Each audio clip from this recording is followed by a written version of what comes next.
another episode of Barefoot Miniatures Does a Talkie. And I'm joined today by Dom. Say hi, Dom. Hi. Hi, Dom. Yes, he got the classic joke. And today we're going to be doing a rundown, or not rundown, but our thoughts on The End in the Death Volume 2, because we've both finished it. If you don't want spoilers, this is going to be entirely spoilers. So if you're not caught up on the series, turn off now. Do we need any more warning than that? Do we need to, you've got 15 No. seconds? Well, I suppose they might have had 15 seconds by now. Are they gone yet? Yeah. I think they're gone. Okay. All right. What is to say about this? We sort of want to tackle all the storylines worthwhile. Yeah, I think that's. Yeah. You, as the viewers, will know how long this review lasts, because we have no idea. We don't know how we're going to approach this, essentially, because there's both a lot to say and not too much to say. Yeah. Yeah, I think that's. There's definitely some bits in it. Right. So what we're going to do is we're going to try and approach each storyline rather than dotting about in just chronological order of the book. Time has stopped, you see, Dom. Time has stopped. So time no longer works. And Dom's camera's actually stopped at the moment, just to add emphasis to that. You're back now, Dom. So okay. Time has stopped. So what we're going to do is approach each storyline as an entity rather than dotting about everywhere. So shall we do the intros? Because do you know what? I actually really liked the intros. Really? Okay. No, I didn't. It's. I was kind of thinking, because the opening intros, it starts with Eldrad, right, and the council, and I was like, and I guess if we're to look at this series, the End of the Death is 3 parts. That's what it's supposed to be now, isn't it? So I guess if we were to look at it as a normal book, it wouldn't be too jarring to have this introduction for it, I guess. But yeah, it's a good scene. It's because again, I find anything that involves the Eldar, especially this time period, really interesting. And you've got the different factions all represented, and they've got a lovely little dance going on, and then you see the sort of the political climate between them. But Max, I think you might appreciate this, because the whole way through this sequence, especially as Eldrad's talking to them, it just felt like that scene from South Park when they did the day after tomorrow, and where Randy starts informing them like, we didn't listen. We didn't listen, and it's just that's what the whole of that conversation they have just leads to. You didn't listen. We didn't listen. It's the end of the world now, and it's the day after tomorrow, and yeah, it's too late. Not that it's not all rolling down their windows, yelling out. You've ruined it for me. You've ruined it for me. I liked that scene. Sorry. It is very much like that. It's sort of establishing why there's no wider universe within the Siege series is because everything's come to a head. And yeah, I agree they should have probably put it at the start of End of Death Volume 1. That would have been... Yeah, I think it would have got a bit more there. But it starts to... It's almost as if they... Go on. No, it's almost as if additional material was needed to pad out. But it is like it's 3 books. I mean, the 3 books. I mean, I'm sure it's not I'm sure this won't be the only case where brand new characters are instantly randomly added into this. But no, but I did enjoy the scene, and I would hope that the Randy Marsh comparison would only improve it for you. But it's ruined the scene, but made the book better, I would say. So essentially, it starts to establish this ongoing theme of the Dark Prince through the book. Yeah. So that is the purpose of this. They do their dance. Eldrad thinks it's one thing, but the Dark Eldar that's at the meeting, because they're reserving the rights, the parley of the dancers. basically, so they can't attack each other. The Dark Eldar, that it's like, no, it's a different dance. I've seen that dance, and this is different. It's got the Dark Prince, which must be Horus, right? It must be Horus. That's what it's leading you to think. Yeah, so he's right. Let's get through the intros. The Cowboy Hat. Yeah. Sorry. No, it's not your fault. It's we could talk far too long on the intros, and they're like the tiniest bits of the book. Cowboy Hat. Forgotten about the Dark Prince. I didn't. I wasn't a massive fan of the Cowboy Hal intro, like describing him, like screaming in pain and all this and that, which I suppose is out of character for a Mechanicum dude. But also, he's like, I've reached perfection with my technology. This is the way it should always have been. It's like, yeah, he's not okay, mate. That one. It's just like he tries to purge some scrap code and fails. I don't think much is added. I know, like, I suppose it establishes that time has come to a stop, but yeah, that's done better in other locations within the book as the characters that we actually are following throughout this series realize it themselves. It's like in a zombie movie, like where in the title credits, say like Dawn of the Dead or like whatever zombie film, where they establish that you're watching a zombie movie, but then you have to sit through the rest of the cast that you're watching realize that they're in a zombie movie. Oh yeah. And it's kind of like you want to get to the good stuff, and we're supposed to be in the good stuff now. So it's like, but I get what the purpose of it is, though, is to show what the effects are now to everywhere around, and how like Mars is being affected by it now. This battle is so insane that it's affecting the whole solar system. Because they didn't listen. We didn't listen. Next, it's. Yeah. Let's just go on. The Suka Sen intro. So this is where we get like the repetition of the Dark Prince, the basic Suka Sen, who is the admiral of the. It's like the remnants in underneath the rings of Saturn, I think it is. And they're hiding out there. They're massively outnumbered by the traitor fleet, so they're not actually doing anything. It's on low power. And we get to see Suka Sen walk around the galleys and decks, whatever, the space decks, the mega decks, and mega decks. Yeah, he's in the mega decks. And it's a good description. Because of the scope of. It wasn't an insightful description. It was just like, let's add a sci-fi word to this, and. Yeah, so she's walking around the mega decks and sees the tarot cards being played, and they always come up in the same pattern, ending with the Dark Prince. Dom, can you remember what the pattern is? I've put you on the spot here. Oh man, it's the something, the lightning tower, the something, and then the Dark Prince, and it's definitely Horus, right? It's definitely Horus, because like, who else would it be? It's good because it's. I mean, this book can't be planning to subvert our expectations. No. So if you read it, I think at face value. So this is all establishing things that I think all of us guessed, right? Is the Emperor is going to be the Dark Prince. I didn't actually think it for a second, but well, I just wasn't leaning. I don't know, maybe because this book the books haven't really grabbed me as much as I'm reading. So I think my brain has just been like not really focusing on that part of it. I thought a new entity was being brought up, and I thought maybe they're doing something that's going to tie into 40k or something that's not been expected to go. Maybe it's Be'lakor. Yeah, maybe.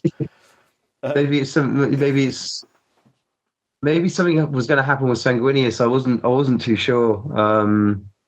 But yeah. So, you thought it could have been a twist on Sanguinius, did you?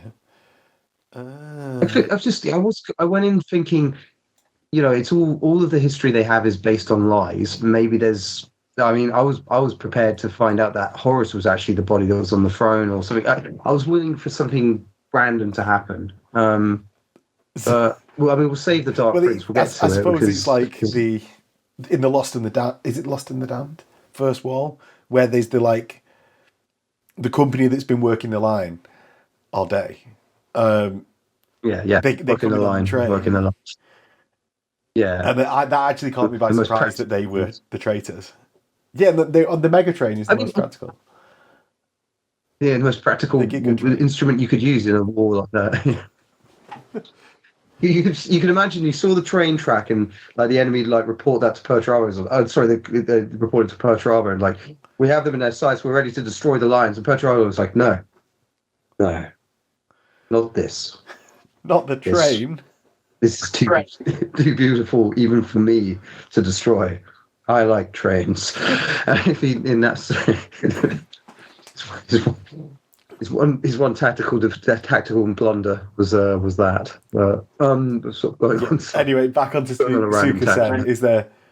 I liked the intro. It was a nice little bit of calm before the rest of the book. To be honest, it's Dan Abnett writing Humans, which he really enjoys doing in 40k, and it's good. Yeah, there's a lot of character in it. I like the guy who's just been making a fortune out of just getting bets from everyone. Yeah, it's good. Yeah. It's creepy. Yeah, and we see what's going on with characters that we've already seen in the Siege series. Yeah. A character that's lasted a long time in the Siege series. Next, we've got the Loken storyline, and this is because obviously there's so many character storylines in this. The majority of them feel quite rushed. Now Loken does, as I remember, like one thing, he's sneaking through the galleys on the Vengeful Spirit. That he teleport there last book. Yeah, he went through a magic door, and then the book finished. Yeah, so he's following the line that like him and Tarek Targaryen used to take to the lodge meetings, and he passes the place where in Horus Rising, Targaryen jumps up and slaps the beam. Yes. Yeah. Yeah, establishing in that book that the Astartes are children, right? If anyone was in doubt. Yeah, it is. Surely that's part of it. But yeah, it's essentially touching moments between comrades. Sorry. Essentially all it does is like Samus appears. And he fights Samus, and he defeats Samus by learning to not fear Samus, but having been Cerberus and having slain all these people, including Horus Aximand not 2 books ago, and he's also used a magic portal to go on to the Vengeful Spirit. It feels like one of those like, do you like the character growth moments where they realise they don't need to be afraid? But actually this is like quite far into Loken's storyline where he's already like the army of one. He's had many books dedicated about him. He's not going to be scared of... He's already killed Samus once. At least once. Yes.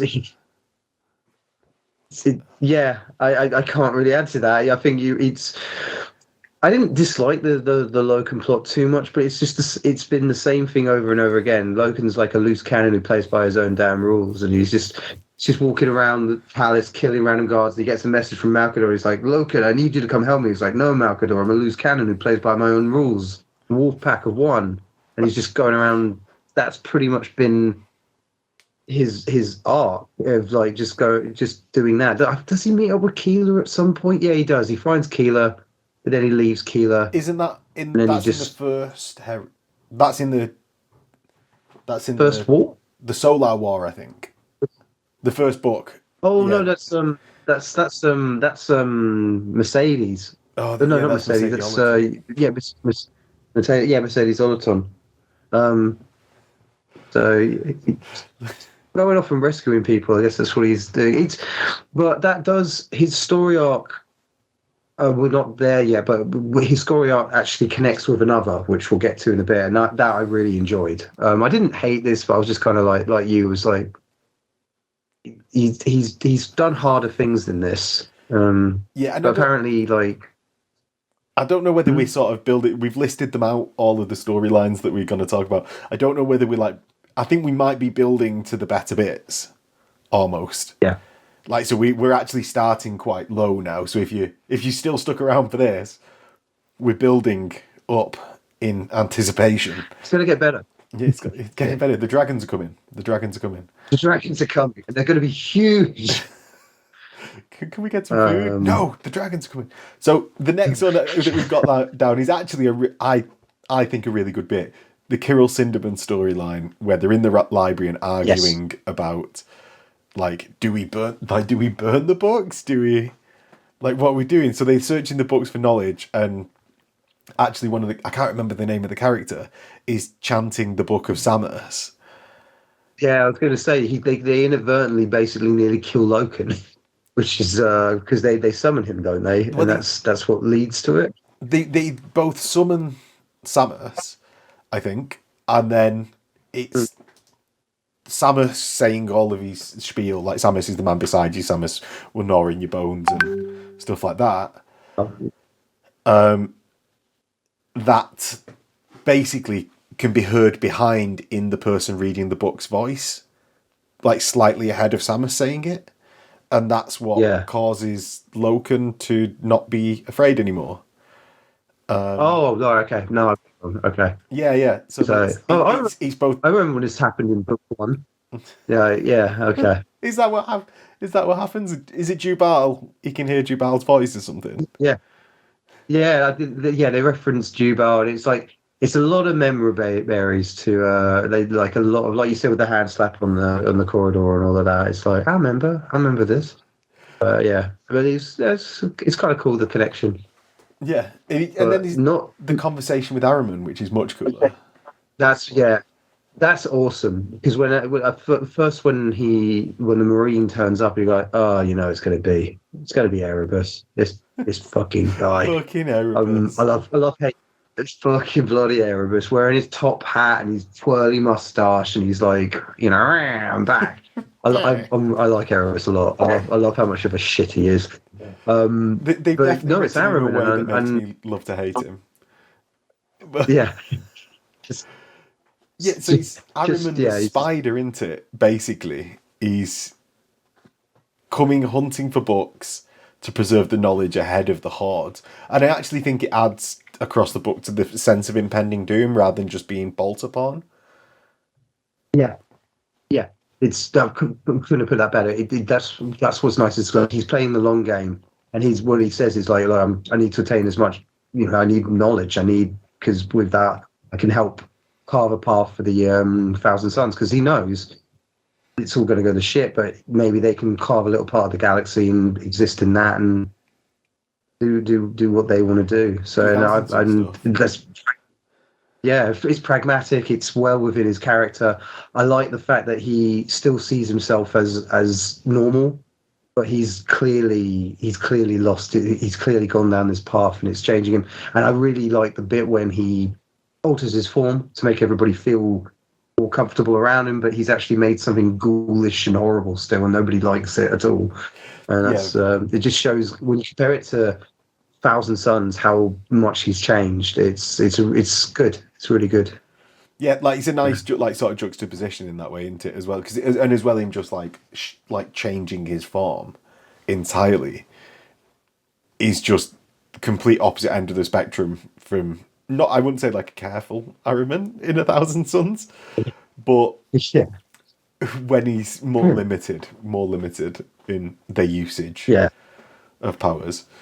So if I remember correctly, he does actually suggest to a couple of the Marines, like, who are field stripping their bolters with telekinesis, like, you could just do it the old-fashioned way. We shouldn't be just dependent. And now he's just like, nah, like, I armor on and off. Tony Stark in my armor. Powers. Yeah, exactly.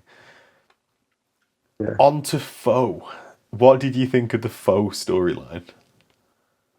Well, I think he walks sort of through a lot of corridors and has a lot of, is continuously told how dangerous and how much of a scumbag he is. But I did love the scene where they're not the Inquisition yet, but Malcador's people gets him to give him some DNA, because you want to be a champion of the Emperor, don't you? And I've really enjoyed that, because he is really dangerous, and that's what he's such a brilliant character in that. It doesn't take much for him to start exploiting a resource to help him in any way. It's such a really, just a really good character. But I do feel that nothing much happened. Do you think aside there from is going to that. be a payoff to this, or do you reckon it's going to be like Game of Thrones season 1 or like season 4, where there's been this big long story arc, and then the guy just gets like killed without a I payoff? hope not. I mean, I don't really see what he does because there aren't any other Primarchs left. There's only Horus and the Loyalists. The I mean, I don't see what that weapon's going to do to fit within the continuity because it basically kills all the Space Marines. Well, there are still Space Marines in 40k, so I mean, even more you might say. So it just, I don't. I kind of like that. I have no idea where it's going. And I have faith that Dan Abnett's got a good idea for it. I just feel, again, maybe this is more.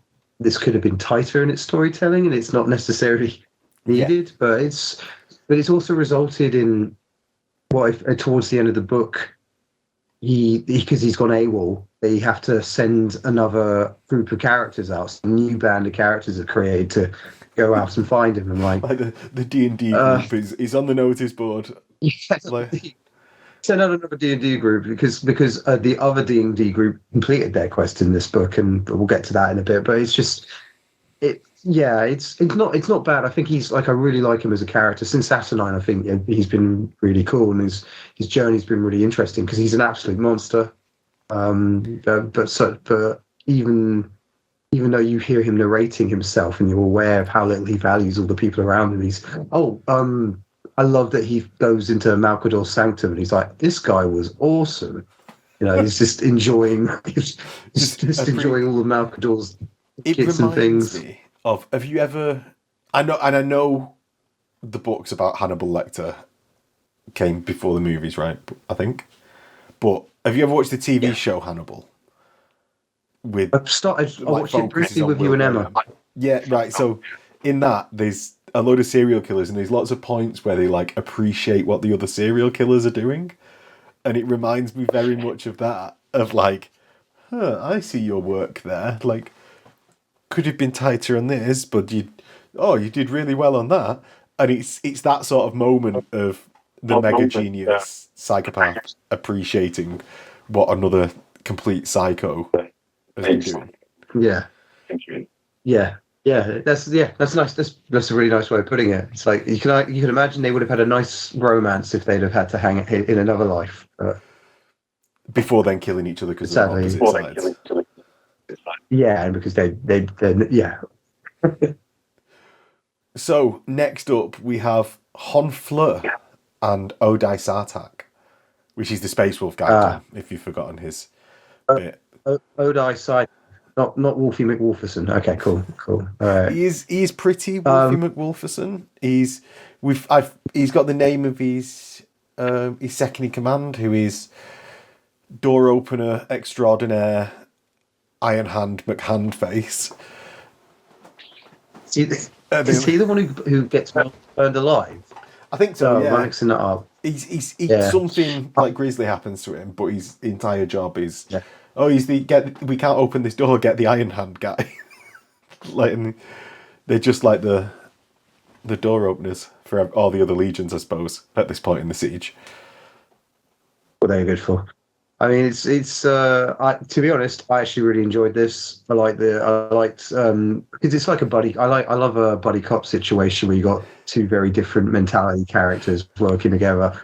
I mean, it would have been good if this guy had been introduced earlier on, maybe in the first book. Just followed the journey a bit more. But because it's suddenly a bit jarring that we suddenly got brand new characters working together. But have we seen Honfleur before?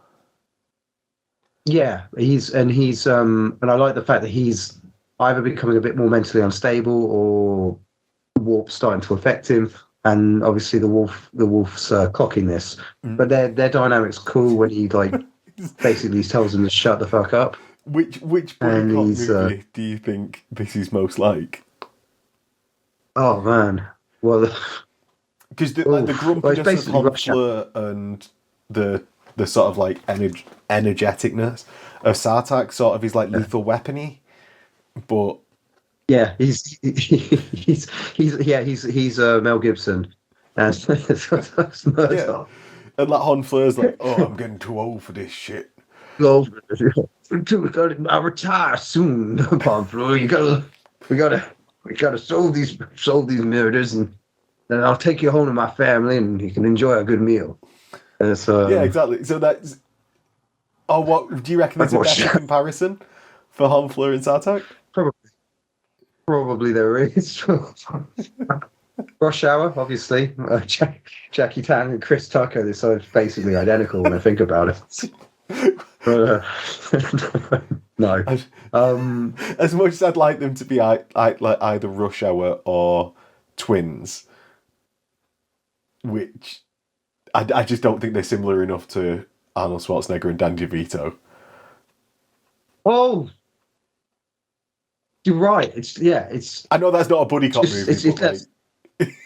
No. It's perfect. There you go. You got it. It's. Yeah. There you go. That's it. That's what it is. You reckon it's Danny DeVito and Arnie? Well, that's how the Space Force is going to sound in my head now. I don't want to next read the book. You're just mashing it now. You gotta get in there. You gotta get in there. When they come through, you gotta just start blasting. Exactly. So the word was turned up, so I started blasting. Right, that's it. That's it. It's them ones. So, Dom, we're gonna have to do this now. I'm really sorry, and I'm sorry, Connor, but Sigismund and Dog Adam. Or we could do Sigismund and Keeler, or Sigismund and the World Eaters Ogre Champion, or we could do Sigismund versus one at a time, and then the next one, and then the next one. I mean, we should probably. I mean, there's so much depth to each one of those. I mean, what was the name of that fantastic new character they introduced in the book? The new 10th Company commander, which was for the of Horus. He's not just introduced in this book, as we were told in this book, the first one that he's appeared in. He's been there all along. He's been there from the start. Oh, of course, because Keeler recognizes him from Horus Rising.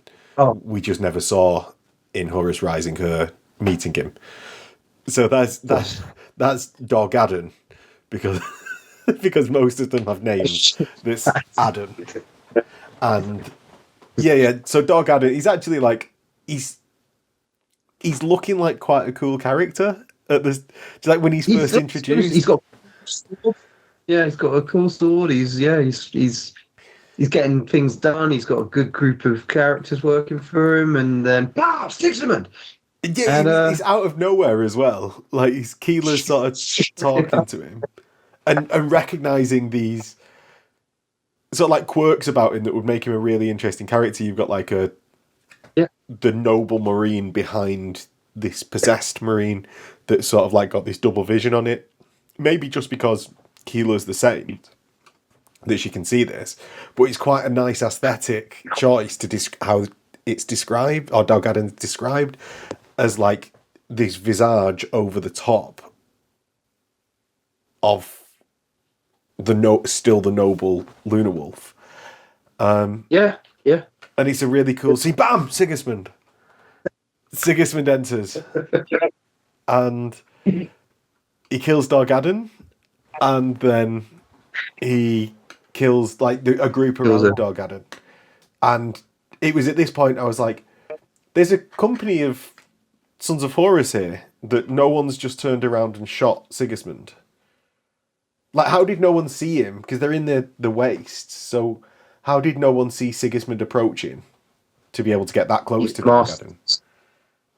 He's just really good at stealth now, mate. I think he's unlocked that ability now that he's killed enough buffalo. Oh, so he's now reached a super high level.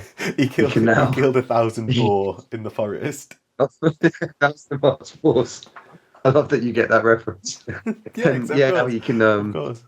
Now he has access to the sword of 1,000 truths, and he can just. he has actually got the sword of 1,000 truths.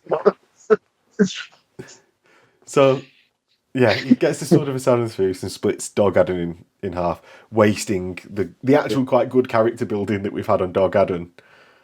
And it's Genuinely good. Yeah, yeah, yeah. so and no one shoots Sigismund, and they attack him one at a time. It's sort of like, do you like those kung fu masters that you see in videos where it's like the student is obviously like a person in a cult, and they think this kung fu master is really good, but actually what's happening is they're letting the kung fu master do this thing to them. It's like, do you know, like the kung fu master grabs them, and then he's like, ba ba ba ba ba ba, and punches like 15 times for every one punch that the other person is doing. Right, right. Yeah, yeah. That's in the space of time that's happening. But time is broken. In the space of time, 6 minutes. Yeah, just taking everyone out. Just wait. Does he get rescued? Yeah, he's got his do I remember it right? Yeah, he's got his seconds, and it's one of the more saving graces of the Sigismund bits, I find. Like I'm not too actually upset about him mooking Dog Adden. It's just a shame that we've come to the point where like there's not that many traitor characters left in it. But Well, this, yeah, and it's, the seconds I think is quite a good bit in that, like, how is Sigismund actually operating in the middle of all this wasteland full of traitors? He can't just do it on his own. It's just sort of a bit like him appearing out of nowhere, and then it feels very you know, Deus Ex Sigismund. it's a cool. Yeah, that should be the term now. It's like Jeff X Sigismund.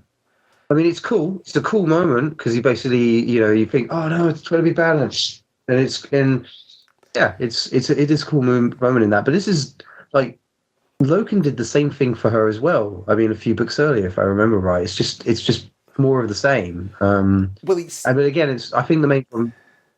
I suppose, like, Jesus helps those who help themselves, whereas the Emperor helps those who don't help themselves and just rely on the Space Marines. Yeah. Like, that's, I think, what's going on. And we sort of get the Sons of Horus have been, like, they've been beaten quite a lot now. They're becoming, like, the mustache twirly villains. And there's a bit where Sigismund's like, oh wow, they still retain their, like, Astartes nature, and they're falling back in good order. And I'm like, oh, like, like, it's quite a cool moment. And then Dan Abnett sort of strips them of it by being like, no, then Sigismund realizes that they're all idiots for just turning tail and run. And he's like, they can't win. they literally can't win. If they'd have turned tail and run, they'd have been cowards. And if they've not turned tail and run, and they're idiots for it. Like, what? Just but you know who do actually do quite well in this briefly, and it's only a brief moment. The Night Lords. The Night Lords get a kick-ass moment. I mean, it's very brief. Yeah. So let's go on to that. So, do you mean with, like, Locoriphus? So who is the Bleeding Eyes? Right, from I'm terrible with names. Yeah. But he's from the Night Lords from the Night Lords trilogy. But yeah, so he's the first. So he first appears in this series. In oh yes, what is that? What no? What?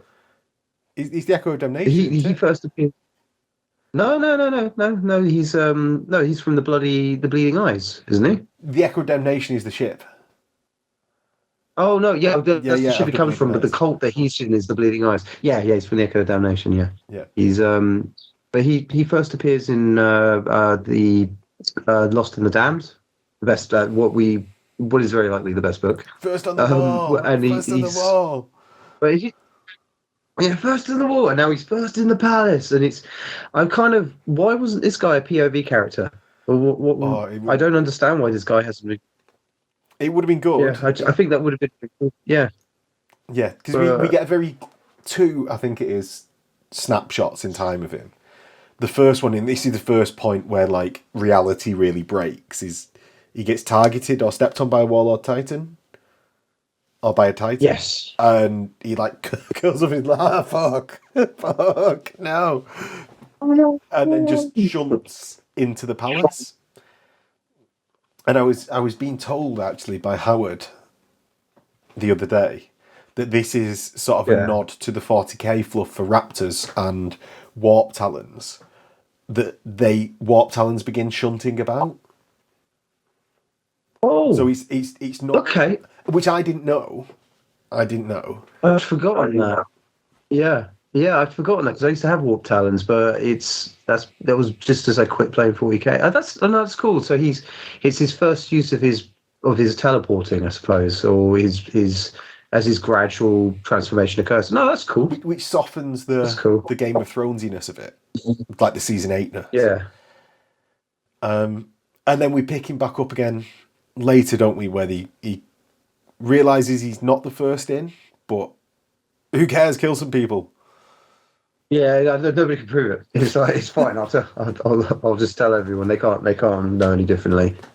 But yeah, that's a cool little nod, but you've also got the Night Lords doing the ambush on, is it those people? No, it's Grammaticus's crew when they're being escorted away, and the Night Lords just appear from the shadows and start dropping people. And I was like, this is cool. The Night Lords tend to be the real whipping boys of the Heresy. It was just, I was like, no, they come from the shadows. They're playing to their strengths. They actually bring some pretty heavy casualties to the loyalists, and it's liked it. Yeah, no, I agree. It was a good bit of the book, like really played to the Legion's strengths, and sort of like they are the ones that appear from nowhere and do this sort of stuff. So yeah, yes, a real good bit in that. Like there's been actually a couple, but there are definitely some good bits in this book. Definitely, it's the journey to get to them. That's what this book's about. Here's one that Yeah.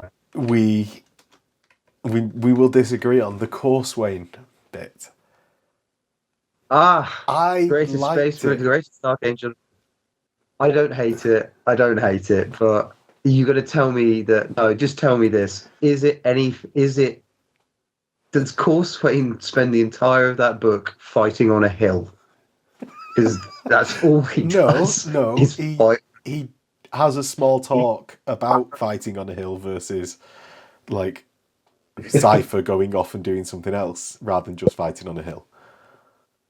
Yeah, I mean, it's just like it's like, we've got to fight to prepare the Astronomicon while it's getting fixed. Has it been fixed? Well, no, then fix it. And that was Corswain's arc. Go fix it. It's I agree. It's not, I don't hate like. Yeah.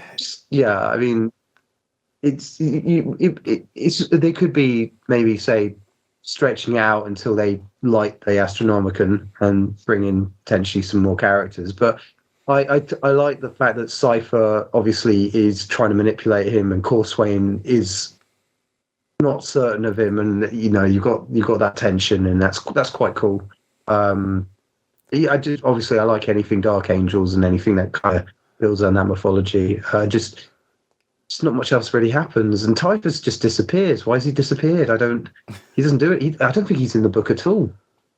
No, he's not. I don't think he's in the Dramatis Personae list. So no, he's gone. No, he's gone, mate. He's off doing Nurgle stuff, I guess. But yeah. But sorry, tell me what you're liking about it. Sorry, I dominated. No, I just thought it was quite well written. I normally hate Dark Angels writing in the books. Which one's the first Dark Angels book? Descent of Angels? Yeah, I really like Descent of Angels, and that's the one that everyone hates. And I just really liked the bit in this book. I think it was well written. It made me actually like sort of half interested in it. Potentially, like the Astronomicon bit is useless in this book. Do you know, like in the grander story, like it's sort of at the wrong point in the series for people to care about it, but taken in like isolation, I actually just really liked the description of it and the feeling of the fight.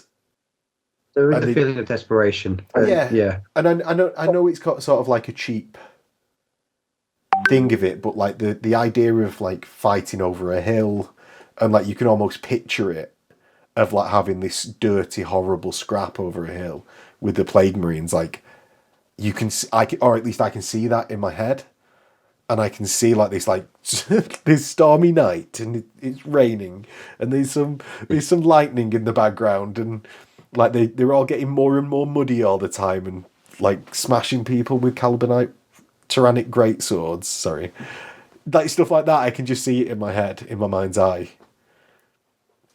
And Yeah, that's good like, though. I that was mean, quite the successful. scene was really well written. But it has got some good stuff in it. Like when one of his warriors is basically down on one hand and he's still going in there. He does convey that sense of desperation. It's like I use my strong hand, but I just wish they were doing more. I wish there was more to the scene than that. But it's fine. It's I'm sure stuff will happen in the next part. So. It's coming. It's coming. The Astronomicon's coming. The dragons are coming. The dragons are coming. So, Dawn, the Dawn storyline. You know what? The Dark Angel stuff is actually really good in this book. It really is. Oh man, how do you make Krogel Dawn less interesting? He's quite a one-dimensional character, but when he starts, should we? Right, here's what we'll do. We'll do Dawn, Malkador, and Vulcan all at the same time. Okay. Vulcan. Actually, let's not do Vulcan at the same time. Vulcan's bit is quite good. He's struggling with his humanity, so we'll come back to Dawn and Malkador, and you'll see why in a second. Okay. Okay. Right. So the Vulcan bit I actually really enjoyed for it. It's got like the culmination of the character arc of Vulcan being so humanity focused, and we even see that with the Grammaticus storyline. But then he has to commit this like horrendous, incredibly horrible act of the unspoken protocol. So yeah, I think it's a really good moment for Vulcan specifically to have. Any of the other Primarchs, it's not that big of a moment. No. But for Vulcan to be like, yeah, just kill him. Like, just do it. We've got to do it. We've got no other choice. Yeah. I mean, if it was Eldar children, but yeah, that's not even a question. Yeah, it's not a problem. So he's probably eating one like a steak while he makes a decision. But it's jokes aside, that's the tragedy of it. The worst possible person to have to do it, but even he's like, it has to be this way, and that's good. It's a really good character moment for her. And that actually helps out. Just adds to his tragedy. Malkador, isn't it? And who is very old and very tired. It's so delayed. There's a point. I mean, at one point in the book, he's just like, yeah. He's like, yeah, you can. But is it him? Is it Malkador who realizes who the Dark King actually is first? Maybe because he sees all the the light gathering towards potentially Horus, because we've not yet gone through this. Potentially something else, because maybe everyone's guessed the spoiler. But we'll leave that in mystery, Dom, until we get up to the bit where we reveal who the Dark Prince is. Yeah, how did you find the Malkador bits though? Like, it's not too. I think I enjoyed it more this time around than the first time. No, it's good. It's very good. It's I'm the other way. I hate them. Really. Oh man. Sorry. So have you read this twice now? Oh, I've only read it once. I don't have the energy for twice. I will read it again, but definitely before the next book comes out. So I'm on my second go through now, and I'm not actually gonna. I'm gonna finish because we've done this this like book club.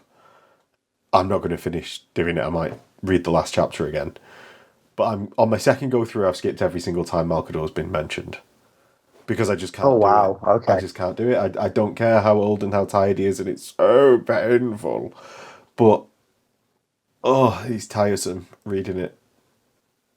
He doesn't really say, like in the first book. I found it really. I found it at first. I was like really compelled, and you see him going up the steps, and before he gets in the chair, and it's like, oh man. I was like, this is bad, and then you can feel him start to go away, but he just keeps going on and on and on. It's almost as if this was stretched out, being longer than it needed to be. I see what you built up That's to robbing it there. of a lot of its.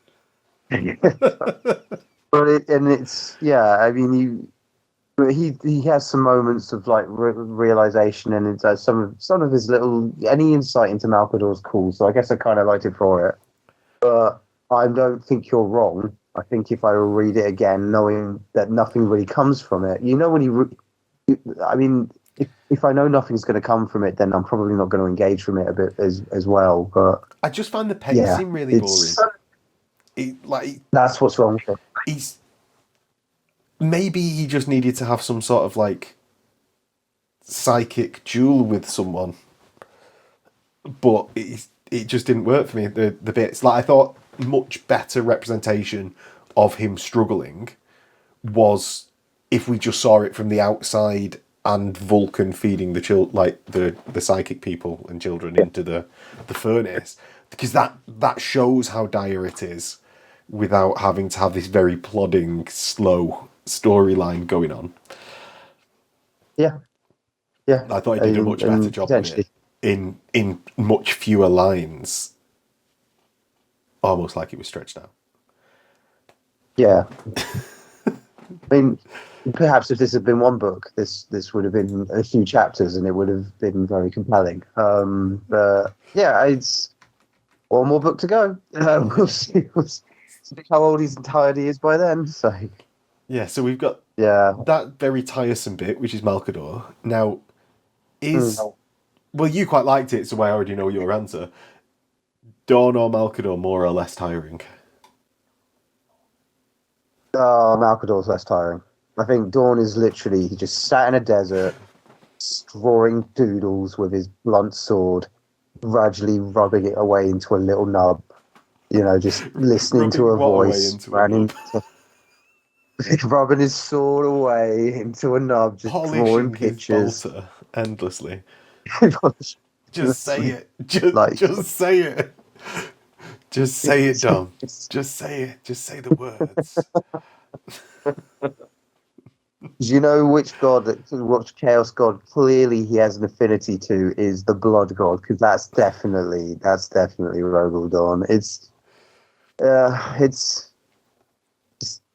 does he sit in a cave at one point? I don't know. It's just yeah, he's trying to find something. Well, that might have been the cave that Fafnir Ran is actually searching for behind that solid stone wall. It probably will be. But I don't know. I don't who know. gives a shit? Because the palace and It will be. the spirit are one at this point, aren't they? Like they're Yeah, near a that's right. singular place. Yeah, it's like the two they're sort of phasing together now, and just so place people keep on getting lost, and that is one thing I think the book does a good job of conveying, like from Cowboy Hall's like realization that the clocks had stopped working. Everybody else is like, wait a minute, we should be over there. But those gates Is this the we're outside the Blackstone? palace now. It's like, Is this the yeah, Blackstone? Blackstone. No, it must be that other It's the Blackstone. Blackstone citadel. But why would we call the Blackstone if there was another Blackstone fortress? I don't know, but it can't be the We didn't Blackstone. We didn't listen. Yeah, like So if only they'd left. Just leave some string. That'll work it out. Don't worry. we can't get. We're not on that bit yet, Dov. We're not on the bit yet. Yeah. I actually really liked the portrayals of like I the do as well. random army units and stuff that are just phasing. Do you know that are just like we're 50 miles out of position. We're 70 kilometers out of position. Oh, that was cool. No, yeah, because it gives to the sort of desperation they're in as well, and it's like if they can't even be certain of the places they're protecting actually being the place, it just shows how broken reality is becoming, and that's quite cool. That's quite cool. Human characters written well by Dan Abnett. In other news, water, wet. Like, yeah. Feel So, compelled and relate to them. That's strange. oh my god, and I can relate to the human characters more than the Space Marines. Oh, we're breaking new ground today. Um, so that brings us on to the next one, and this is actually all it's going to be pretty much all players that at least end up on the Spirit from now on. Yes. We like so we're at the near the end in the death. We're in the end of the death part Yeah. one of this review. I think there's only going to be two parts though. There's going to be part one and part two, right? Are you sure? So But then maybe towards the end we'll then announce no, part three. you spoiled the big surprise. So So so we've got that Abaddon storyline, and basically in the last book, Abaddon realized like, oh shit, like we're supposed to be bodyguarding Horus, and he's dropped the shields. We better we better get up to the but they're ship, gonna do that right? job. Yeah, the Go Just do that. Airing are meant to actually be doing what the Just Airing are for. And I thought it was really good. It's the Abaddon bit where he gets into is it a Stormbird or a Thunderhawk? I think it's a Stormbird. Yeah, yeah. Yeah, they're coming in Stallbirds, they all fly in and land in the hangars. Yeah, but it's like just as like reality breaks right at the start of the book, Abaddon gets in and he's like, "Pilot, get this fucking ship off the ground." And the engines are at like maximum thrust, but they're not moving. And I thought it was a really good bit. It shows that Abaddon's still like an actual like military person rather than these other Sons of Horus that are portrayed across the book as being like unreasonable, complete degenerates. Yeah.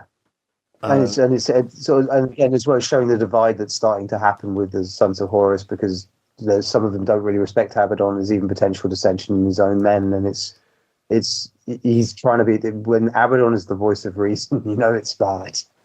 Yeah, It's, yeah. When he's not just he's the raging one of the group. No, when he's the yeah, as you say the voice of reason, it's bad. yeah.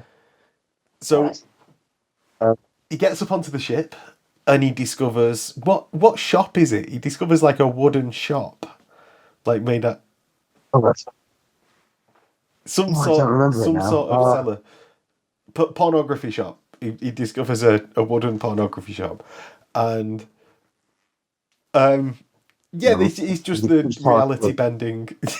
What's that? he's saying this is some very erotically carved wood, gentlemen.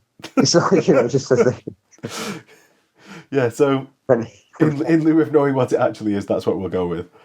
An erotically carved. Any phallically whittled symbols all over the all over the place. Yeah. Exactly. Sorry, Well, Carol. it would fit in with one of the Chaos Gods at least. This is all cracking stuff. And he encounters basically a big battle on like a rolling plains within the Vengeful Yes. Spirit, because there's all the word bearers and initially like human servants of the War Master, but then Astartes that are just running away in absolute fear from something. Maybe it's the Dark Prince, which is Horus, or maybe it's a twist. Yeah. Sure. What did you think of it? I thought it was quite good for demonstrating like Horus's power. Well, yeah, he's warping. He's because he's very likely becoming the Dark Prince, right? He's warping reality, and and to the fact that the ship is, it's much like on the planet, time has no meaning, but Horus is now so powerful. I mean, what he did with the Custodies in the previous book, it shows you the stakes and just what level he's at now, because he has to be able to defeat the Emperor, and the way he is, he definitely can, and definitely defeat other people. I guess if I wanted to be niggly, it's much like with Rogal Dawn. It's just another main character stuck in an unreality and having to fight that and find what the real thing is, and that's okay. Yeah. But it's a solid bit of character work for Abaddon, and it just adds to what we know he's going to eventually be in the later books. So Yeah, it's all right. the character development of it I thought was very good. I enjoyed reading the bits most importantly. Like, the Abaddon bits were, I really enjoyed reading them. So it's a thumbs up from me. It's good. I mean, he encounters someone which is one of my favorite moments in I think it's my favorite Abaddon moment is when if we bring up No, no, go for I it. don't Go know for who it. you Go want to for it. talk about. I mean when he encounters Erebus, it's probably my favorite moment for Abaddon. Is like you die. He's like just Erebus is walking on my brother. How's it going? And Erebus is like, oh, I'm gonna kill you. I really, I really want to kill him. I'm gonna kill this guy. It's like. And everyone's just, how's it going? That's the big game yesterday. It's like, oh man, It's a really it's good great. I bit, really isn't it? enjoyed that. It's a really, really good bit. Yeah, and he got all the same word bearers and everything's it's cool. It's very cool. Yeah, and It's he like stopped, like, it's he's just all like, gone. For it. stop, and they just all stop. And it's a really good bit, especially as it just shows how much of a snake Erebus is, because you hate him throughout this entire bit, and how he manages to like worm his way into Abaddon's mind and not get killed. Yeah, yeah. I mean, And it's and just another character we hate back in the room, and it's and I think no one hated Erebus more than Abaddon, so it's kind of brilliant, absolutely brilliant. I'm looking forward to seeing what they do next with that. yeah, yeah, because that's actually where Abaddon ends into with Erebus, Mm. like Yeah. fade out to the next book. There you go. You got another body cop movie there. You got these two very different characters. Well, solving mysteries. Just yeah. But which buddy cop duo is it? Oh man, 'Cause I don't think Erebus fits many. no, no, he doesn't really, does he? Because he's Like, is possibly going to be like a buddy cop movie.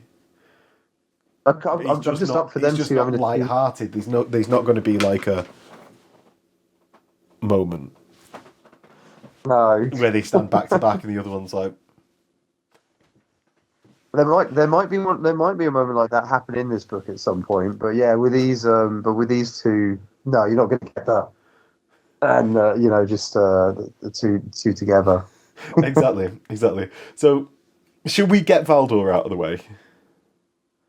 Yeah, it's short. So yeah, I don't even remember it too well. In all honesty, it's been a few weeks since I Valdor read fights this. some So guys and he only lasts 40 seconds. against the guys. I don't know. I can't remember whether it's Horus even. Like maybe he gets to Horus. But then he'd be dead, I suppose. No, So he it doesn't can't get be to Horus. Horus. It's No, he quite doesn't get to Horus. it's a very He fails to forgettable get to storyline, Horus. isn't it? He doesn't. He fails to get to them in time, and there's a point when he's like, I'm better than all the Primarchs, I'm better than all these guys. We should be able to get there." Yeah. And I think it's like a door closes, he doesn't get to it in time, or something like that. It's. I mean, it's for a lot of the guys on the Vengeful Spirit, it is fighting down a corridor. Yes, and That's Valdor that's is what the it is. main one, isn't it? I know we started with Loken, and Yeah. that's very fight down a corridor, but Valdor, that's all he does. All he does. Yeah, he's got nothing else to do in this book. Dom, can I just say, I'm really sorry I said it was 2 parts. It can't be. It's got to be 3. For this review, we're going to go into part 2 out of 3. And this is going to be... I suppose we've already had the filler, which is Valdor. So maybe this is part 3. Maybe we're actually nearer the climax. So, I think we've got 4 things left to talk about. And that's going to be the Perpetuals and the Time Loop. That's one. Yes. You mean the Bill and Ted time travel laws? Yeah. And we can loop, because it's a time loop, we can loop back to Erebus within our own narrative. We've got the Emperor. Someone that we actually failed to mention in our sort of research before. Horus. We forgot to put Horus on the list. Oh Christ, we did, didn't we? Yeah. And then Sanguinius. Yeah, I suppose. We're going to end Oh with yeah, I Sanguinius. suppose Horus is quite pivotal to what comes in this book. Yeah. Right, so the Perpetual storyline. We've already said about being ambushed by Night Lords at the start. I basically they're tying bits of string everywhere, and they see some string that they've not placed. No one else has known to place that string. That's a bit of a shit bit, right? Because I quite like the perpetual storyline in this book. I actually really, like lots of people, hate John Grammaticus and all the John Grammaticus bits. But I quite like I quite like All Person. I actually sorry, no. Yeah, and I like how he's like, I'm no Jason, I'm no like Beowulf and stuff like that, and he's very humble, and that's the whole point about the character. But just the actual bits that they go through with Erebus coming back in, and the fight scene with Erebus is really good. Is really good. And it's very brutal. It's just like, oh, you've got attached to these perpetual characters. I mean, it only took me this book to get attached to the perpetual characters because I've never cared about them before. Yeah, they've never been engaging. Yeah, but this book they are, and like you get attached to them a little bit, and bam, I'd have hated to have been following them for like 6 books worth of storyline because I mean I wasn't attached to them, but in this book, I was like, oh damn, there's like 4 of them left or 3 of them left. Yeah, they actually did kill them. Like they killed Girl. I mean, Crank, Cat. Yeah, she's definitely. The loader Cat, servitor. Yeah, it was the MVP. But it's. I mean, but you're right. You actually kind of care about it, and you do care about it. Not kind of care about it, and I love that it's Erebus that does it. That he's the reason that some of them get killed. And he's the one that's been chasing them this entire time, ever since Calf. Yeah. Erebus has been in the warp chasing them. That's where Erebus has been. That's right. It was me all along, John Grammaticus. And it's like, that's such a great bit for Erebus in that, like, because of course it's Erebus messing with stuff. It's got as well because it's like he's a character that I really enjoy hating Erebus, and I enjoy him when he turns up. Because you also get to enjoy when the shit gets done to him, like when Khan takes his hand, or when Horus takes his face, which is brilliant. One of my all-time favorite moments. I think it's almost worth reading what's his name, Fear to Tread, just for that bit. But yeah, and this is kind of it's great that of course it was Erebus, but it doesn't feel in any way a cop out. It felt it was cool, and it resulted in quite a cataclysmic hit to that group and what comes next with the characters. I mean, John is wrecked after that, absolutely wrecked. I thought he was dead. I actually thought he was dead for the beginning part when I was like trying to work out where he is. Luckily for him, the Emperor has been drawing power to himself. And spoilers for everyone that we've already spoiled the book, but the Emperor's the Dark Prince that's been teased throughout the entire book. I know, right? I didn't see it coming. Is it? Yeah. So the Emperor's been drawing power to himself. He's burnt out Custodes, and don't he full res like the Perpetual Party, or at least a number of them, and just sort of like, you're all healed now.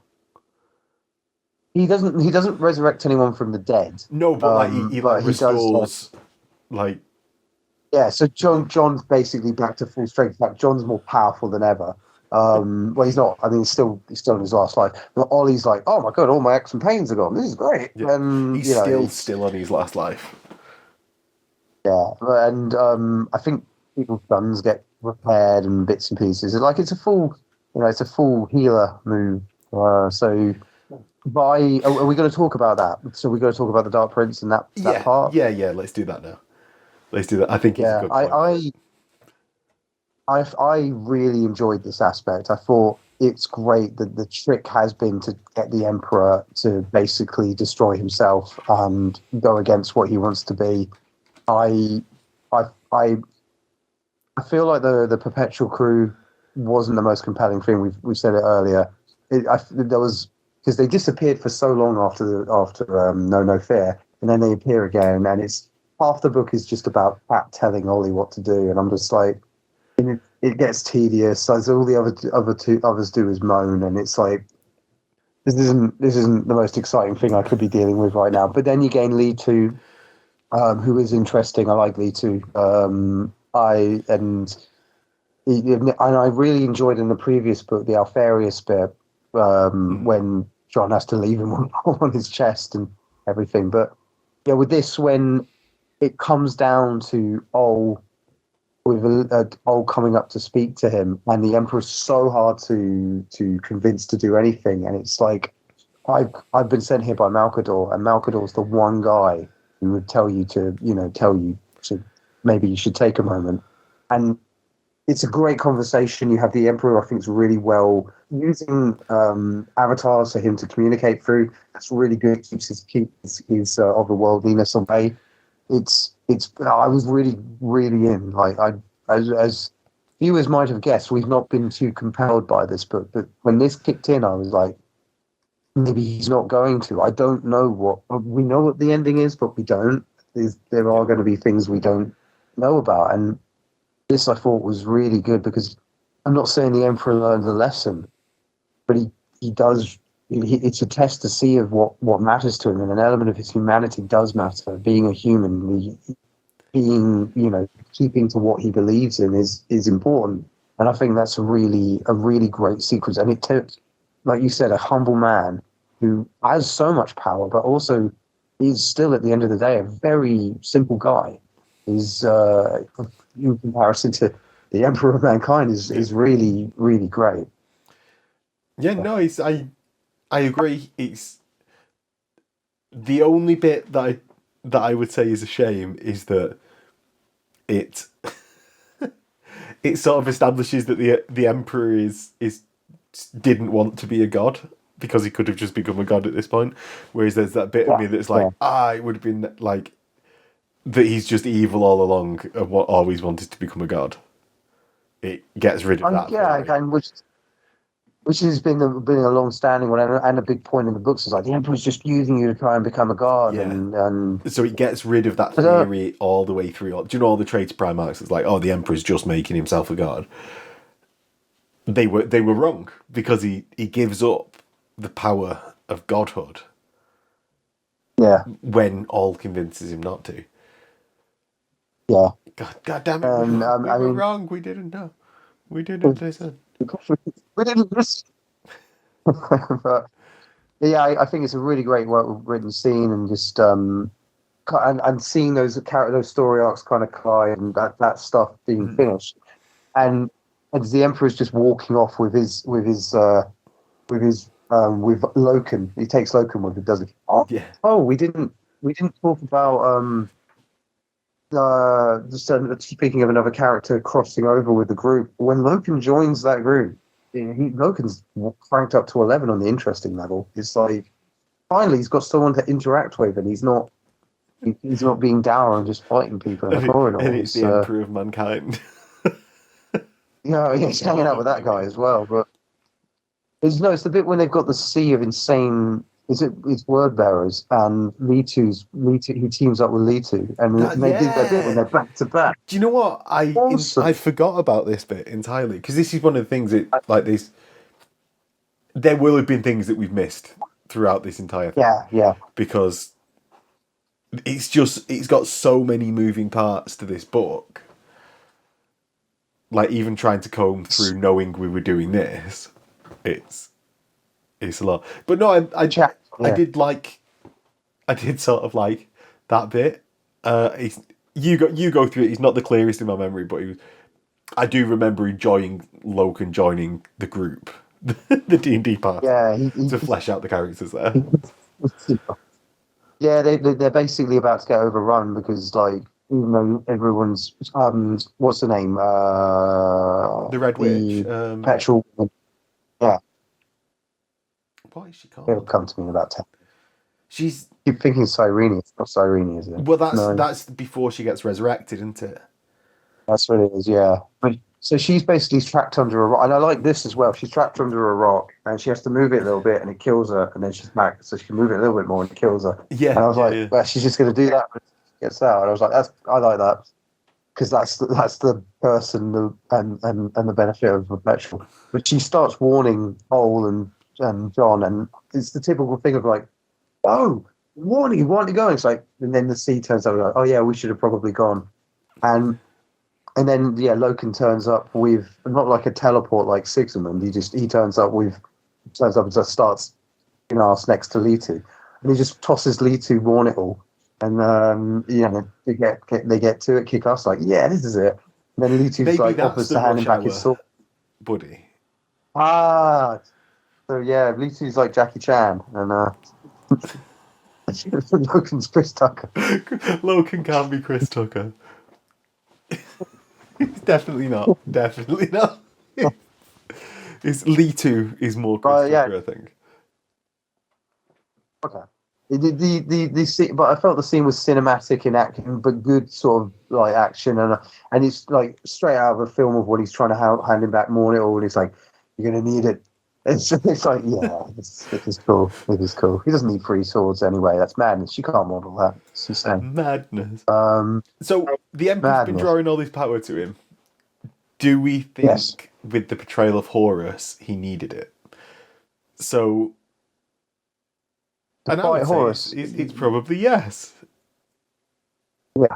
Yeah, I think because that's why he did it in the first place. Is he knew he needed to be able to fight and destroy Horus, and I think especially after all of his most of his custodians got killed, he's like, this is how bad it is now. I've got to do something about it. And I like the fact because he's also spent what 5 years sat in a chair holding back the tides of evil, and he must be quite tired He's very and not thinking as well as he normally and would. very He's tired. very old and very tired, and I think that's a factor as well. It's like he's making non-rational decisions, and he's always been impetuous. So he's kind of it's really kind of like it was a trap, and it's a clever trap. I genuinely really enjoyed that.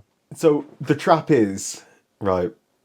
Horus has erased his own memories to the point where he still thinks there's remembrances aboard the Spirit. Oh yeah, we're talking about Horus now, are we? Yeah. Yes. And Yeah. so he's erased his own memories so that the Emperor couldn't tell what Horus's plan was, which was essentially to ambush the Emperor and be really powerful.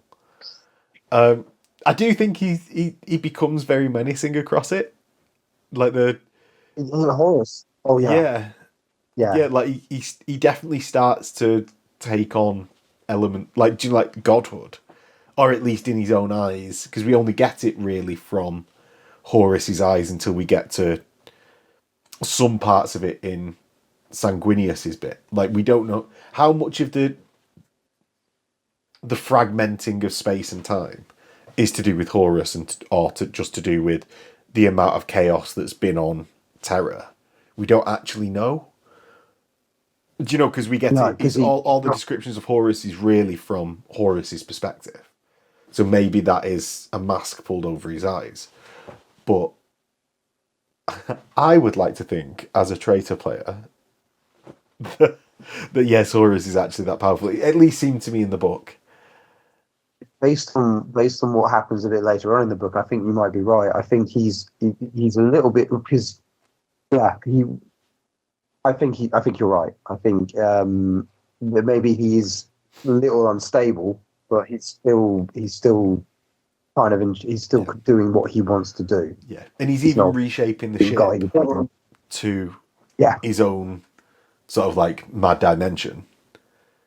And he's not actually in it for that long though, is he? Like other than like the fight at the end, Horus. He's barely been in the Siege of Terra. The book series itself. He's beyond like sort of do you know like a glimpses in the first trilogy and what like Moloch, and do you know like one or two places, maybe like 10 books in total or something like that. He's not actually in the series that often, and I suppose it's like the Emperor of Mankind. You can't put him in books. He's better being like the big bad that people can build up in their own heads rather than having as this tangible thing that is then limited by the imagination of the author at one point in time. Yes, he's definitely more. The less you know, the less you see, the more menacing the more compelling the character is. Definitely, I think the most he's appeared in is Vengeful Spirit, but Vengeful Spirit's also when he where he begins his ascension. Yeah, and yeah, they I think maybe it was a conscious decision by the writing team to not feature him as much afterwards, so that he became more. In fact, it is actually exactly the same for the traitors as it is for the loyalists with the Emperor. He's sat on a throne, barely interacting with anyone, and it's only seeing people at certain times. So it's kind of a cool. I hadn't realised that before. It's quite a cool parallel. yeah. Like, I quite like how I'm not someone that's mad at how they've done it, and even in this book, even like we're getting more actual like first person thought stream of Horus, like in the I think this one and the last one as well. That I'm enjoying seeing that perspective, but they didn't. Do you know, like, they didn't need to do loads, and I don't think Dan Abnett has written loads. It's like the right amount, just a pinch of Horus, just a dash of Horus. A sprinkle of Horus. But I think he's a really good amount and bit for the book. I think it plays off nicely with the Emperor. Oh my god, the Dark Prince wasn't Horus. And it's really good. Do you want to do Sanguinius and the battle scene, the fight scene included? Get to it. Well, so Sanguinius's journey through this book, from obviously continuing from part one, is him charging down a corridor with his sanguinary guard, decimating everything he comes across. So he's just laser focused now. He's pure retribution. Raldoron and the others are desperately trying to keep up with him. I think this is basically his whole arc until he gets to a doorway, just about opens up for him to get through. That shuts, and that's them cut out from the book, and that's the last we see of Raldoron, really. And then, and then he encounters Ferrus Manus. I didn't see this coming at all. Didn't see this coming at all. Oh no! Yeah, and what then happens is a conversation where Ferrus Manus reads what a lot of people have probably written about him on Reddit, and gives his opinions on that to Sanguinius. What did you think of the Ferrus bit? What did you think of the Ferrus bit? I actually I know I've taken the piss about it, it's because it's the running joke that Ferrus has had so little to do in the Heresy, and they've got to try and make him not seem like a punk, and make him more interesting. But I actually really love the idea of of his spirit being stuck on the Vengeful Spirit, not being able to do anything except, and especially with the way that the reality has been altered and messed around, and what we just said about his rewriting of reality of the ship. It made sense that something like that would happen, and it gave Sanguinius someone to talk with who we would never have gotten him to talk to. So all those points I liked it. I could be cynical about it and say, oh, there's a bit more pacing. But I was like, no, I like this. I like it because it ties in with Magnus's shards, and it shows an interesting side of the warp and what the Primarchs are and how they exist in the realms of chaos and in real space. And it's just a good final conversation for Sanguinius to have before going into see Horus. What were your thoughts? My actual thoughts on it, I thought obviously the fight scenes through there is quite good bolt upon. It's a shame more wasn't made of Blood Angels dying, because it's all weighted towards the Sons of Horus dying. But obviously it's Sanguinius. It's Sanguinius, so I'm not it's not like I'm super mad at it. It's one of the higher weapon skill Primarchs. And although he's not, I don't believe Sanguinius has Brutal 2 off the top of my head. He's definitely a baller that should be doing this to the Sons of Horus. Now, the bit with Ferrus, especially on the charge. Yeah, exactly. He's definitely showing his +1 to wound on the charge. and it just felt a bit like Corridor, like Mad Max Fury Road, like a very good movie that I really like, but people's negative comments on it, they're just like, they go out in a straight line, they just drive.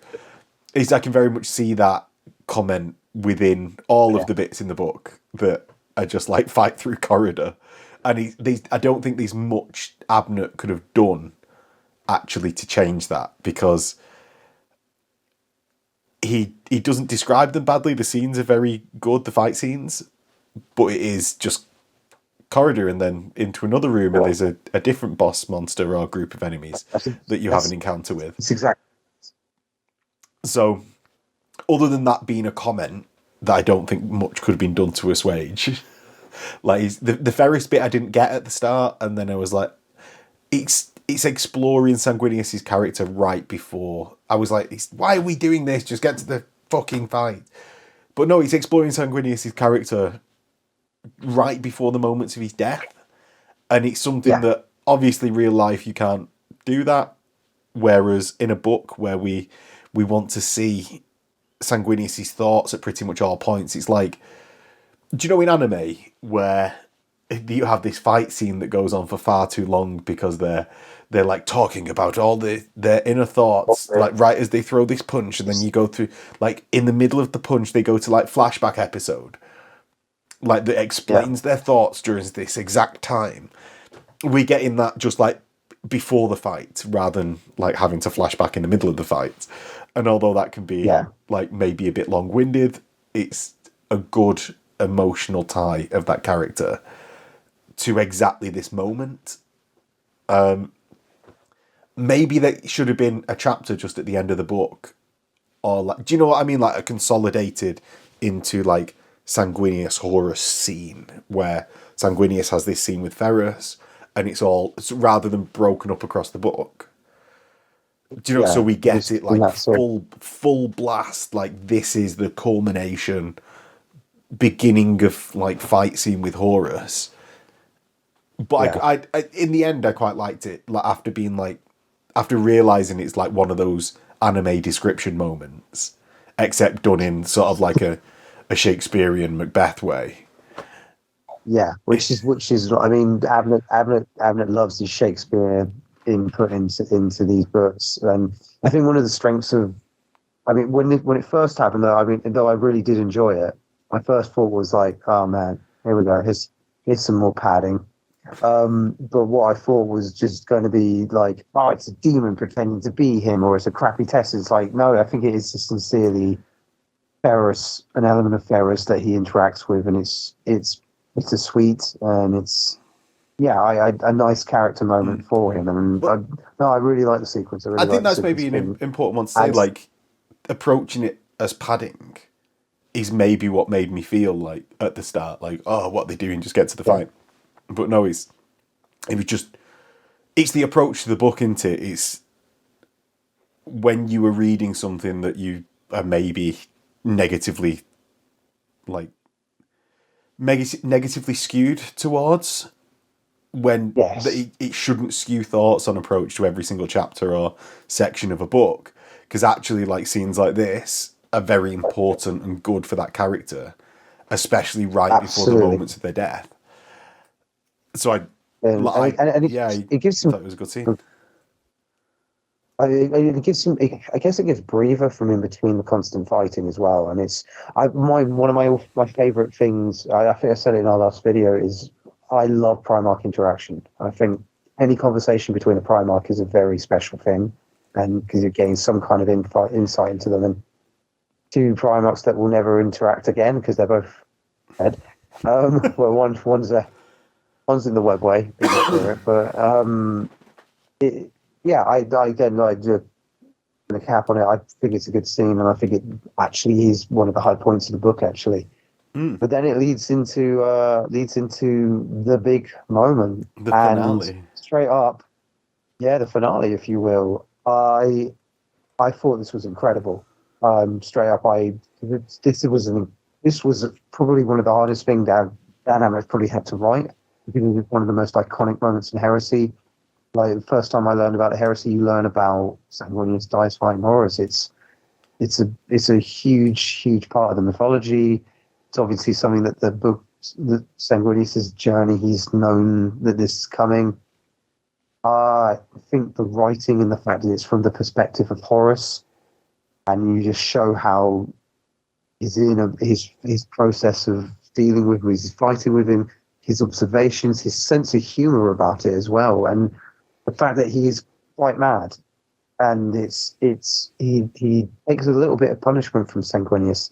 I think he even says, "My turn," and just what he does to him, and just the brutality in the description, and how it conveys the heroism of Sanguinius. And even at the end, he's not desperate. There's a dignity to the way he's fighting. Even when he's beaten and broken on the ground, he's still getting up and going. And Horus's admiration for it, but also his humanity is gone.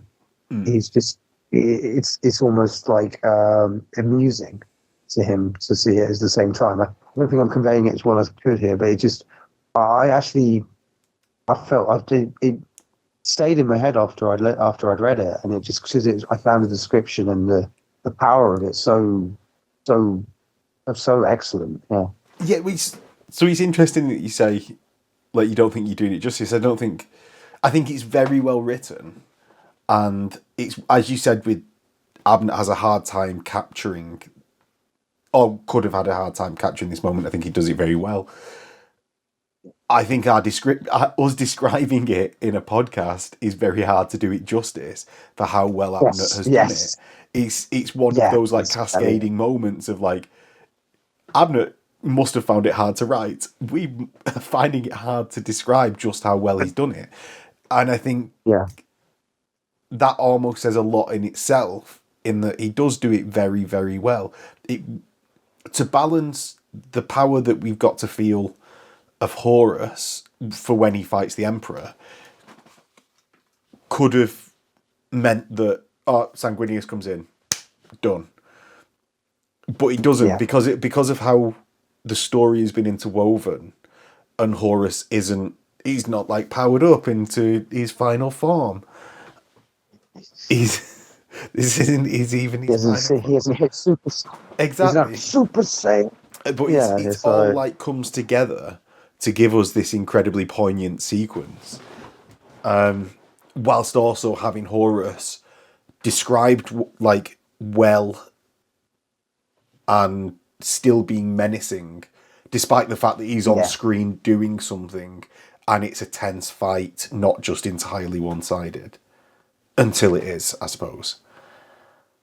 Yeah, but again, it doesn't feel like he's not trying to lull into a false sense of security with Sanguinius. It's just Sanguinius is giving it his all, and it's Sanguinius. He's Superman fighting Superman, I guess. But that's the thing. Like in comic book movies and in particular, there's nothing more boring than watching a character with the same power set fight another character with that same power set.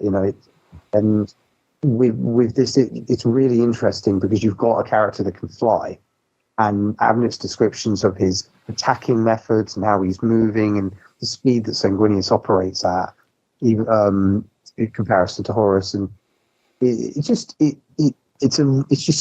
really, really well written and really compelling, and one of the best fights in the books. Like I could literally picture it as it happened, and it was and also the environment they're in as well, like this insanely warped, like cathedral like area with like creepiness all over the place, and he's got a little throne for Sanguinius to sit on, and it's really good. I was there; it was great.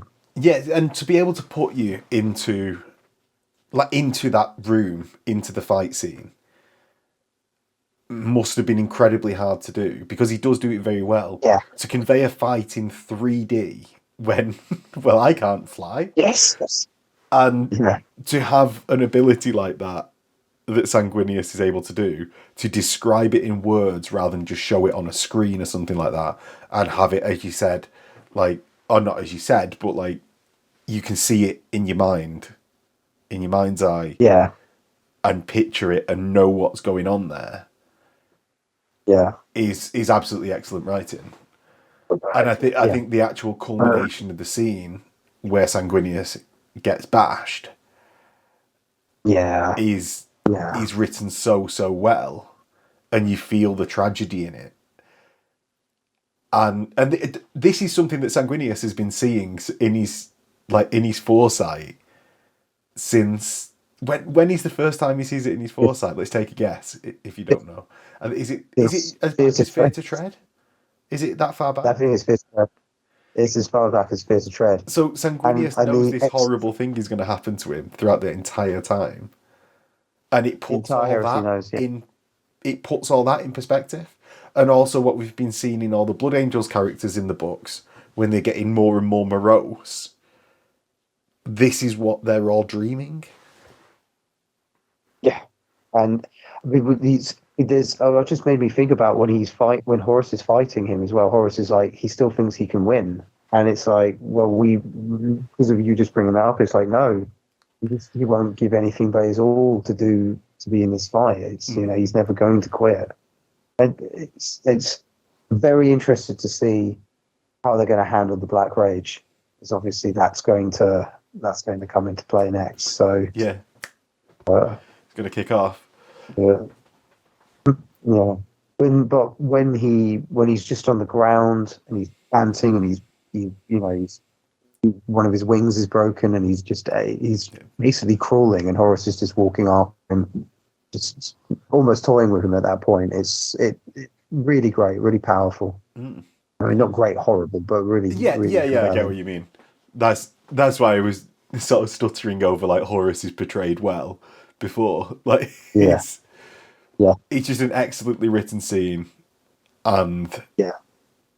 a really good like sort of not cliffhanger because we've just seen it happen, but point of like curtain drop for the book. Yeah, it's way better than Loken walking through a door. It's the best way I can put it. It's unfortunate. Unfortunate that straight after that, Sigismund turns up and defeats him, obviously. But Out of nowhere, Sigismund.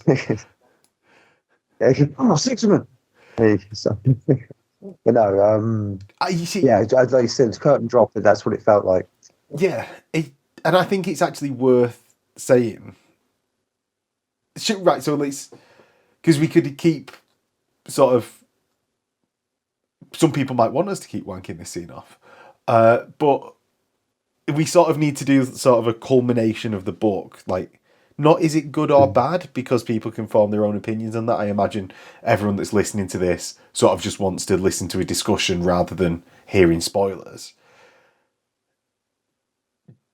I'm not overly positive on this book in general, but I think the poignancy of this scene, it's Yeah, worth, if nothing else, I will be coming back multiple times to this scene it's and absolutely the same. potentially Yeah, and potentially like page counting where the Sanguinius bits are and reading those, even if I don't do the entire book in certain sittings.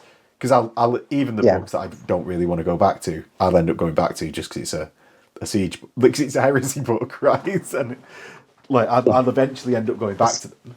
But this is one that like, I think this scene and the Sanguinius bits are so good, except for the corridor scenes, that I'll revisit them a lot more. And what are your thoughts on it? Like, I think it sort of saves the book. It's worth the book for that scene. Absolutely. I think we've mentioned a few times Game of Thrones, and like the ending of Game of Thrones taints the rest of that book, but the reverse, sorry, the rest of those series, but the reversal of that's also the case. The ending of this, they nail the landing in the ending, and then they make you want more. And yeah, this book is the longest book in the series. It's ridiculous that it is. I don't know why it's this long. It's I don't like its structure in regards to I know what he's trying to do, but the chapters are so short and you get a brief moment with one character, and then you got to do four others as you rotate And you've around to got to get sort back of to each person's reorientate your arc. mind to think about the scenes. Do you know, Yes, like, if you and like sort of doing it in your mind's eye, is every time you skip about character, you need to reorientate that and reimagine the scene. And he skips about so fast, it's very hard to do that. Yeah, and it's yeah, and it's I know what he's trying to do, and in some ways he achieves it. He's trying to show the scale and the craziness of everything that's happening on, and he does really achieve that. But we've had 7 other books. So well, we had 7 books before we got to this, and it's kind of a lot of this stuff has already been discussed and has already been covered in other ways, and there's nothing that's fresh to be in there. And Saturnine again did so much, and you know brought the end of a lot of arcs that you would think would be towards the end of this. So the death of the Mournival, I thought would have been towards the end of this series, and again subverted my expectations, and I enjoy that. But there's, as we brought it up, the problem is that the traitors have practically no characters left, and as a result we've got no POV characters for them that are interesting. Abaddon's, I think, in this next part, I'm quite hopeful for it, because we kind of another part. Yeah. Things will start happening, and I just suddenly another thing we forgot with Abaddon is with now Erebus, but they've also found the Equerry. And that's a character I like. Yeah, Argonis. Argonis, and so that's you've got so there's a few Gargoyle characters for us to watch. So the journey's been a long one, so I can see it's all going to start paying off. But in regards to this book, it's like I don't want to be too negative, because it's still like Stan Abnett is still one of the best writers in the world, and what his contributions to Warhammer in general it's priceless. He's almost every one of his books in the Horus Heresy has redefined the universe in some way, like with some massive revelation or incredible idea. And with this, it feels like, well, what would have been a really concise, long book has been stretched out into a bit longer than it needs to be, which I feel a lot of people feel. I mean, it does mean we get more Heresy, and that's great, but it was hard to read at times. It was hard to get to certain points, but when it kicked in, when the stuff started to happen, absolutely loved it. And like I said, come to the ending, I'm talking about it with you now as well. I'm like, well, that's it. Part 3. It's almost we needed to do this before doing the review, because I feel like it would have been much more positive because I'm sort of getting amped up by talking about it more. Yeah. So. Yeah. Yeah, and hopefully everyone has enjoyed and got amped up along with me and Dom by listening to this. Bring on volume 3, and everyone get it read as fast as possible so you can join in on our discussion on volume 3. Yeah, it's if we didn't listen. We didn't listen. Maybe people will listen in the future, even if they didn't know. But if you've made it this far, as someone at home, tell us your thoughts in the comments. Yes, thank you very much for lasting it out with us. You must be very tired, and certainly if you're very old compared to the start. I'm very old, very tired. But yeah, if you guys enjoyed this enough, obviously Runestorm, maybe one day. Oh God, yeah. If you want to see the Ruinstorm one, I've never read it because Dom gave it such a bad review to me. But if you want to force me to read Ruinstorm, I'll reread it. I'll leave it in the comments. Yeah, I'll reread it as well, just so we can talk about it. Yeah. Do the YouTubey stuff, like and subscribe. All of that lets us know that you want to see more book reviews and book club on the channel. And there is a Patreon link where you can get yourself dice, a dice tray, access to the Discord, ad-free videos, audio-only versions of these videos. And with that, Dom, shall we see everyone next time? I'll see you next time. In a bit. How for now?